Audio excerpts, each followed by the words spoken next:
how long have we been working on this? I'd say about a few months now. Yeah, a few months. Basically do it all the time. Maybe this is the first time we're recording it. Yeah, actually you're writing it down, yeah. A little bit of structure. Yeah. Loose structure. Loose structure for loose cannons. Yeah. Yeah. Perfect. Mm-hmm. Yeah, drive society forward. Loose cannons. Drive society forward. Yeah. Exactly. Anti-Democratic Authoritarian Fan Club. Why do we name it that? I mean, we love authoritarianism and we kind of hate democracy because, democracy is like for nerds. Yeah, it definitely is for nerds. You can definitely feel like groups of people begin to nerd out a little too hard when you don't have a strong central government. Yeah, led by one person. Strict cult of personality is probably best. If you have like a cadre of a bunch of oligarchs that you've brought to heel, that's kind of passable, but I think the OGs here are kind of exhibited on our wall. Yeah, definitely. Like, true. Who we got up here? We got Pol Pot, our glorious leader, Kim Il-sung. Classic. Kim Jong-il. Classic. Obama. Yeah, classic. I mean, the puppet master, we have them up there because he's also, he's good at disguising, he's a good disguise, under the veil of nerd democracy. He really is the GOAT, it's true. Yeah. In my days, I'm a little dated compared to you. I remember when this glorious leader brought on the FEMA camps. Yeah. He brought on the Sandy Hook false flags to take our guns away. Exactly. All this stuff was just classic. Good moves. Yeah. So, for our listeners, we're going to be talking about great, glorious happenings in the world, discussing real world events. Yes. What else are we going to be doing? We will also be performing some glorious hot takes for our glorious leader. Yes. As well as things that just really piss us off, usually to do with nerd democracy. That's right. So why don't we start with our first segment? Yeah, I mean, the pinnacle, the Antichrist itself, the UN. Something that really pissed me off while doing research for this episode, I learned that Switzerland, of all people, is in the UN Security Council. Oh. They have no right being there. Yeah, it's an odd take because they're famous for taking no stance. No stance and hiding Nazi gold. Right. Most importantly, yeah. Yes, the UN Security Council does. There's a select few countries that stay in power always, and then there's some that cycle out. I believe Switzerland is part of that cycle. Mm-hmm. Still, they should be excluded from the cycle because they don't. If they're not going to participate, then they don't get to play. Well, maybe it's a nice shake-up in there. Instead of everyone feeling so passionately one way or another, you just have one abstained vote. Yeah. That kind of cools the temperature of the room down. Yeah. Just like the Swiss Alps. Like Swiss Alps, yeah. No, bring some little chocolate to the meeting. Yeah. Yeah. Yeah, the reading room's really boring. I don't like it. I think it's boring. I think it's like the General Assembly room is way baller. So what should we do? Should we kick them out? Do they not deserve to be in there? Yeah. I think there's certain countries that deserve to be in there, like Sealand. Much stronger claim for participate in both the UN and in the Security Council. I think they have a very righteous claim to that. Of course, the glorious Democratic People's Republic of Korea. They definitely deserve to be in. Way less than fake Korea. I don't know why they let fake Korea in there. Yeah, we're overdue for a true People's Republic to be represented in the Security Council. And New Zealand, I think, would be a strong player too, because going for the nuclear submarines, I mean, that's an inch towards what we know and love. Yeah, and Christmas Island as well, because I think there should be a strong voice for the dump-off site for all of Australia's immigrants. True. Well, something that really pissed me off this week is the amount of people that were freaking out over the Russian submarine that's off of the Florida coastline. Yeah. Did you hear about that? I believe so, yeah. Yeah. So, as you know, Russia is bringing a nuclear sub with a frigate, a tanker, and one other vessel. Do you remember what the fourth one was? I think it was a transport ship of some kind. I think they were taking, like a small detachment of naval marines, naval infantry. Okay, yeah, that sounds right. They were gonna just kind of come hang out, say hi to Cuba, and do some joint military exercises over there. everyone on TikTok, social media, Facebook, they're all freaking out as if this is an actual recreation of the Cuban Missile Crisis, when in fact it's much more docile. They're just going, just like the United States goes and does some war games to kind of piss off people in the Far East. They're going to go hang out there. And the United States spy planes, the submarine hunters, they're already on lock. Oh, they're already on them. You can see those charts online. The flight paths are just circling. You're almost rest assured that those they've got them basically pinpointed and located. Oh, yeah.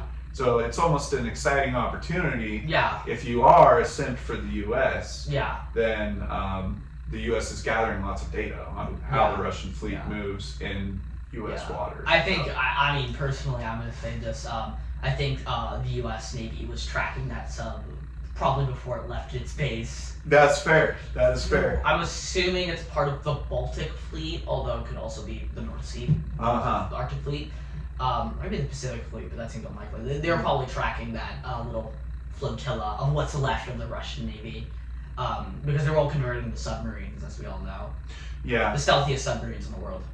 Well, you know, at the very least, then some domestic naval crews get some good real-life training. Yeah. Their sub-hunt missions. Yeah. So that brings us to time for our sponsors. Of course, this podcast made possible by Donghua Jinlong Industrial Grade Glycine. Thanks to Glorious CCP, we get Glorious Pharmaceutical and Industrial Grade Glycine. And Diego, what other kinds of glycine have they recently added to the market?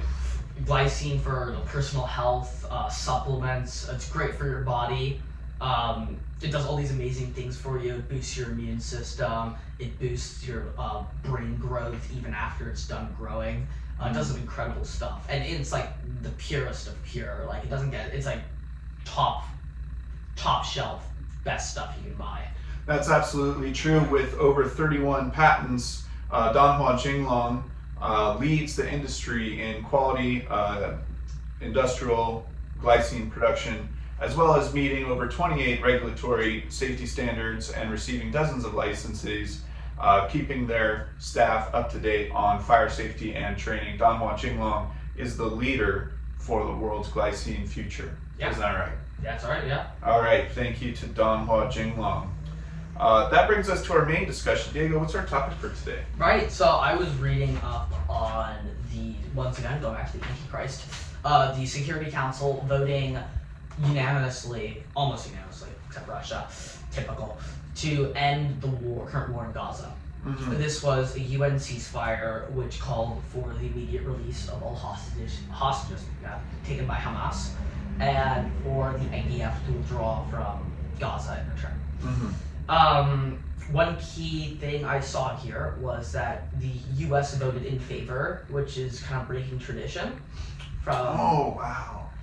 breaking tradition from what the U.S. has done on its foreign policy stance towards Israel.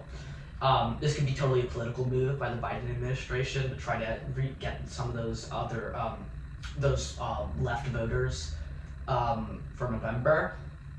The only Russia abstains, but what's really interesting is around the same time, Benny Gantz, the main opposition leader for Benjamin Netanyahu, resigned, leaving the current war government, the war cabinet in Israel, down to 3 members, including Netanyahu. Wow. And surprisingly, Israel has actually accepted this plan. We still don't know exactly how Hamas has taken it, but we've already seen that the IDF has conducted a number of operations to rescue hostages with some degree of success so far. That is very, very interesting. So we had the United States voting for a ceasefire, breaking with tradition. We have Russia voting to abstain. And we have Betty Gantz resigning. Who was Betty Gantz? What role did he play? Can we imagine a shakeup might be happening? So was the main opposition leader in the Israeli government. He was, because over the past couple years, Netanyahu has been growing a far more right-wing, ultra-nationalist, Zionist movement in his government, and Benny Gantz was one of those more moderates that wanted to see the war come to an end. in Gaza, not only was it absolutely destroying Israel's reputation on the international stage, but it was proving to be incredibly costly for Israel. Despite all of their attempts to free hostages, it was just not going too well for them. A lot of civilian casualties, a lot of people were very much a disdain for Israel. And the absolute amount of outcry from most mainly Western countries in Europe and the United States was another major reason. A lot of people in Netanyahu's government are strong Zionists. They believe that the Palestinians should be forced from the land. They say voluntarily. The language implies that it's more forced, and to the land that it currently belongs to the state of Palestine be settled by Jews and become a part of Israel. And for those that aren't familiar with the history, because this extends back all the way to the late 1800s. People are becoming so politically active and engaged right now, entering into this specific moment, but it's been hundreds of years of history that has kind of brought us up to this point. For those of our listeners that aren't familiar, there was who was the man? It was a military leader under Britain that governed both Egypt and the territory of Palestine after the fall of the Ottomans. After World War I. It was, I don't remember. Was that Balfour? I think the Balfour Declaration? Yeah, when it became the Mandate of Palestine. Yeah, the Mandate of Palestine. He was writing around the time that a scholar, very famous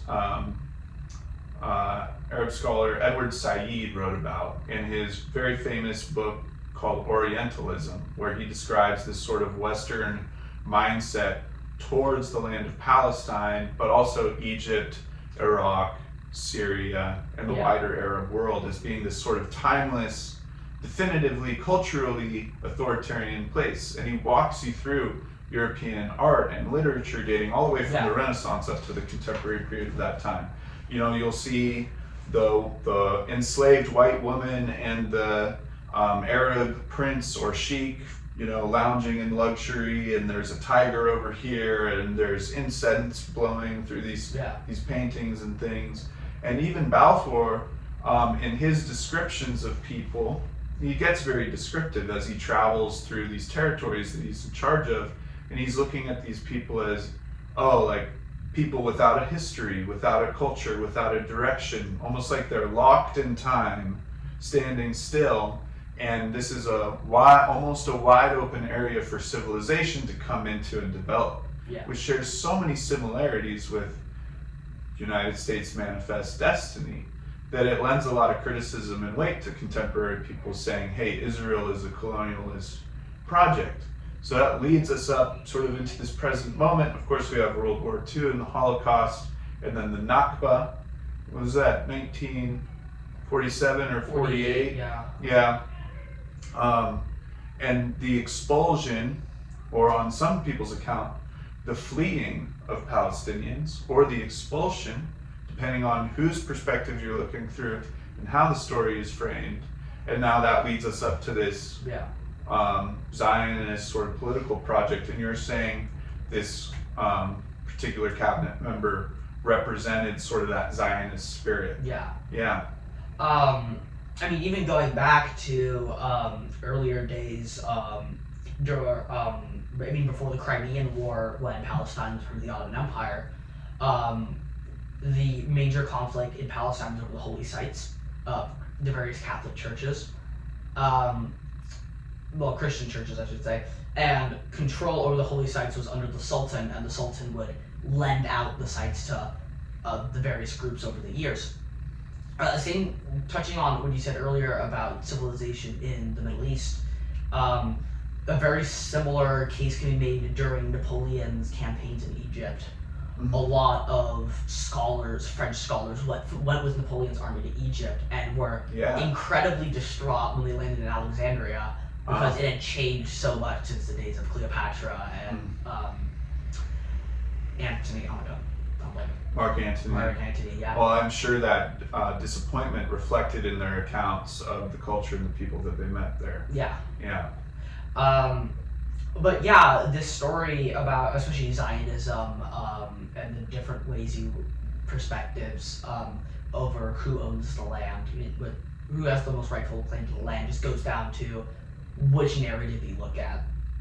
The argument for, of course, the Israelis is that originally Moses and the Israelites fled Egypt and settled in, which is now Palestine, Israel. Right, the land of the Canaanites. Yes, before they were thrust out by other powers. Which they were sent to on orders of their God to eliminate and destroy the inhabitants of the land of Canaan and take it as the land of Israel. Yeah. Which sets the pretext for the religious authority, at least from the far right side of the Zionist perspective. Yeah. It's an interesting origin story, and then history, and then now we're the other bread of the sandwich of time is this violent taking over and pushing out of inhabitants again that the Jewish people are going through in Israel-Palestine. Yeah, so I believe in 1948 the UN issued its general mandate, for the borders between Israel and Palestine. And these borders were somewhat not reflected, very much like African colonialism, not reflective of the actual culture and the demographics of the region. So immediately we have this massive influx of Jewish migrants into Palestine and throwing out the locals, kind of like pushing out. And this conflict continues to this very day. It manifests itself in the illegal settlements in the West Bank. The Israelis have been, over the years, slowly encroaching on land set aside for Palestine. And a major, I think a reason for this was the many Arab-Israeli wars fought. The Yom Kippur War, I forgot the other one. It was like this, a lot of wars with dates, like 7 days. It was 7 days war, right? Yeah, there's a 7 days war. Yeah. Yom Kippur War. And there was, I can't remember if the Golan Heights was seized. Yom Kippur War. No, it was before that. It was the 7 days war with Golan Heights. And then there was a war with Lebanon, I think twice. In 1983, and I think and then in the early 2000s, I believe, and then with the first and second Intifada. Right. Yeah, so what we see now is over these years, it's this perpetual conflict between these two kind of, not really states, it's almost become like a religious war. Well, the argument, that a lot of people that support Israel would make is that Hamas has sort of hijacked any oppositional effort they criticize coming into power in Gaza as more as like a coup against the more moderate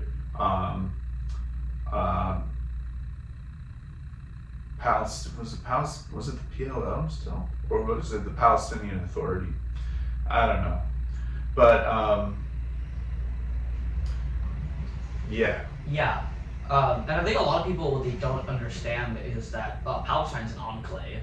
Mm-hmm. It's separated from the rest of Palestine, and Gaza is this really unique position because it's separated from Palestine by so much, and it's kind of difficult for the Palestinian government kind of to have their authority to reach over there. So the Israelis have definitely had a lot more sway over the region in the past couple of years, ever since it was given to Palestine. I think that to a certain degree, if you think about it, Palestine is kind of, there's a city in Japan. No, it's in, I think, Hong Kong, where it's kind of this very small enclosed space, I think the densest city in the world. Yeah, people describe Gaza as an open air prison, and then you have the policy of permitting and control in the West Bank. Yeah. So no doubt there's lots of issues. So why then do you think the United States is in favor of this ceasefire? Coming back to the ceasefire. And then I've pulled up something here about Hamas, and we can get to these articles. You brought in 3 articles, but real quick, why did the United States decide to change its stance? I think the main reason was mainly because of the massive public backlash, especially from the left. I think Biden is trying to definitely use this to his advantage,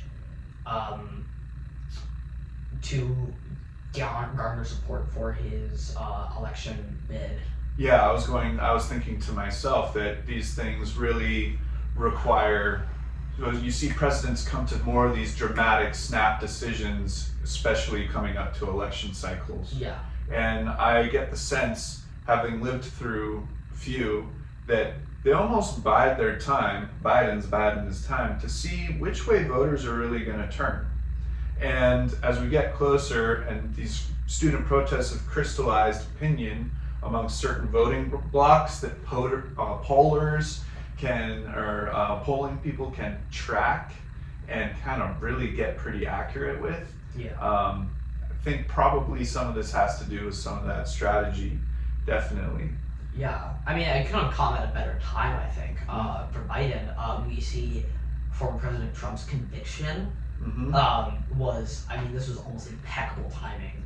Right after that, we see Trump's approval ratings and overall his just go straight to the floor. Yes. And now that Biden, the U.S. is agreeing to the ceasefire deal, I think it's going to pull back a lot of those more democratic voters on the left, like the student protesters. The real question is it too late?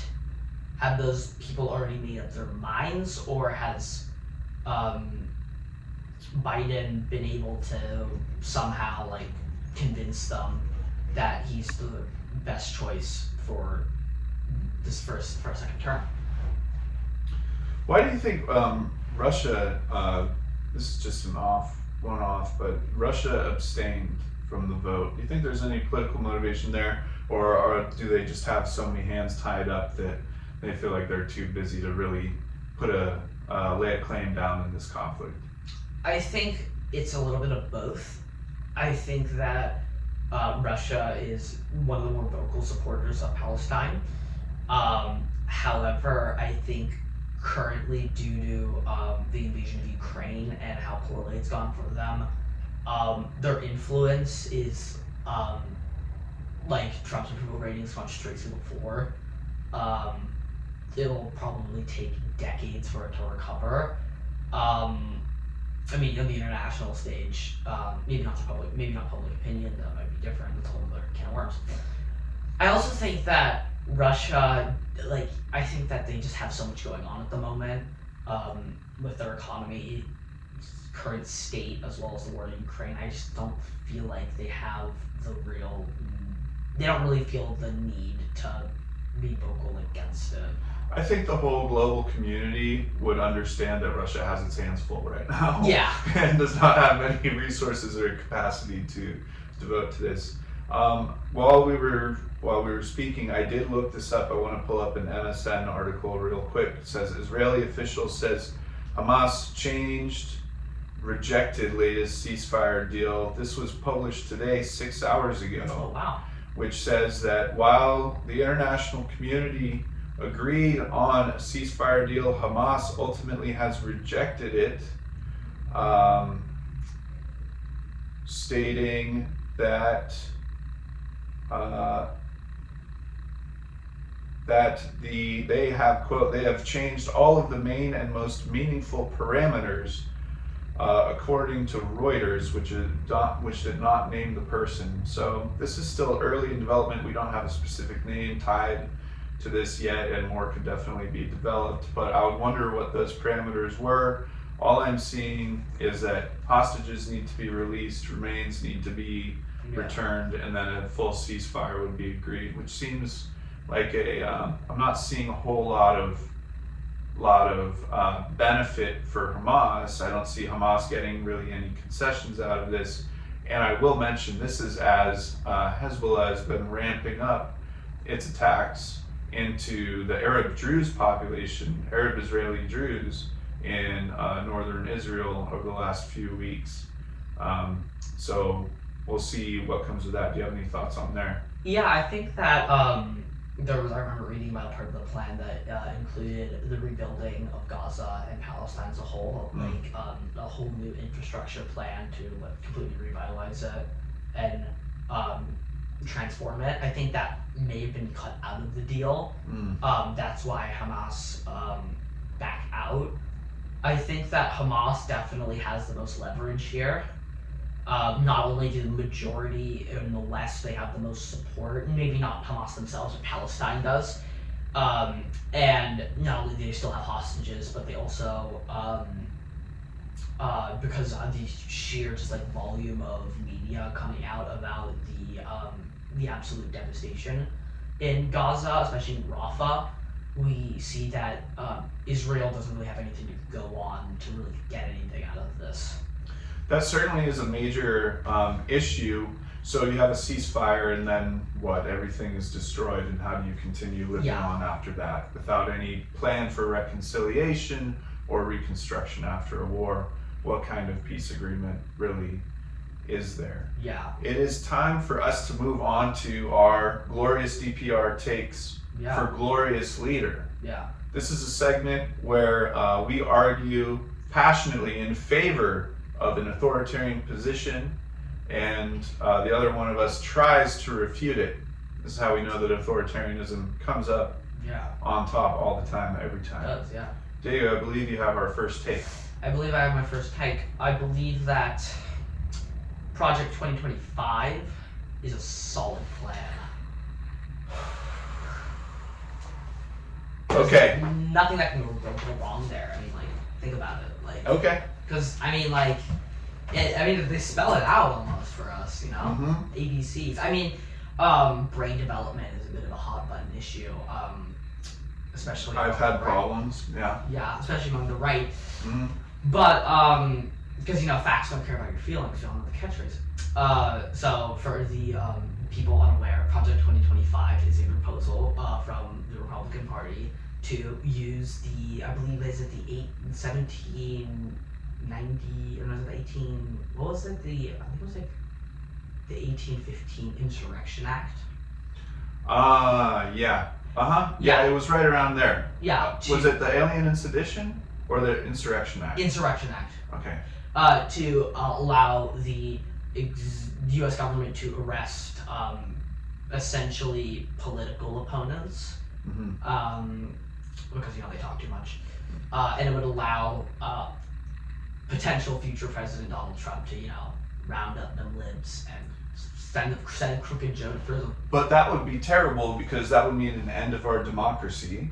For an administration to come in and weaponize an act against its own population for political dissent would be, many would argue, an erosion of liberal democracy and the creation, maybe, of a totalitarian executive branch.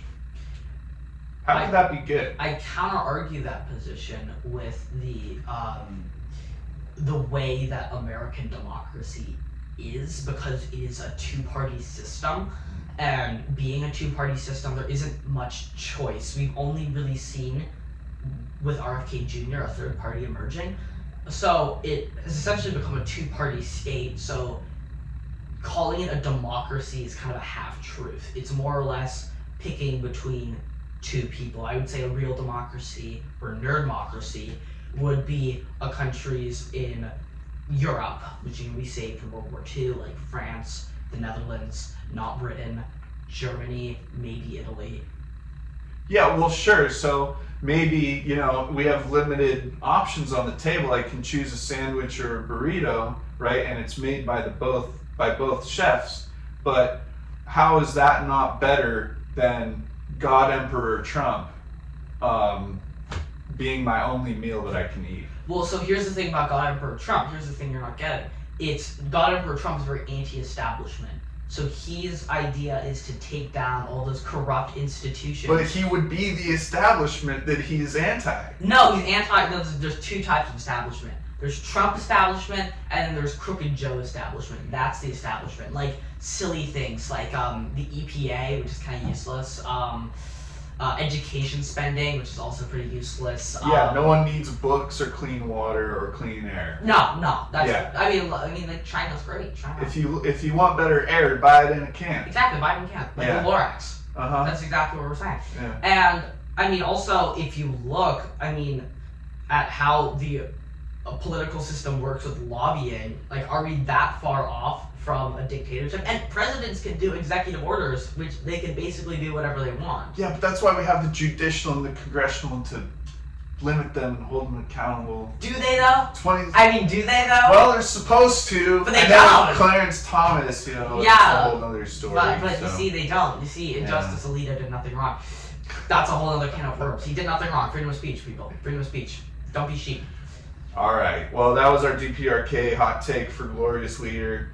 I think this concludes our first episode of the Anti-Democratic Authoritarian Fan Club. Yeah. Diego. Jay. We'll both see you next time. For President Obama to call pop